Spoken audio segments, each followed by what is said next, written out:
Hello everyone. In this video, I will show you how to connect a custom domain to your project in Lovable AI. First, log into your Lovable AI account and open the project where you want to add your custom domain. Make sure you are inside the correct project before you continue. Now look at the top left corner of the screen.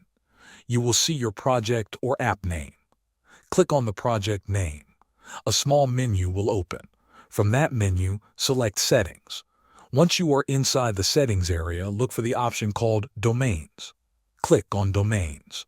This is where you manage all domain connections for your project. Next, click on the button that says Connect a Domain.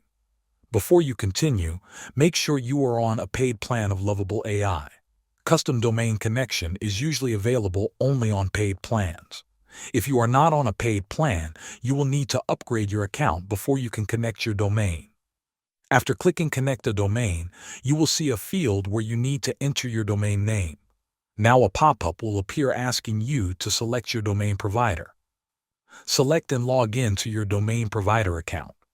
Go to your domain management or DNS settings and follow the instructions shown inside Lovable AI. Once you update the required DNS records and save the changes, your domain will be connected to Lovable AI. Thanks for watching.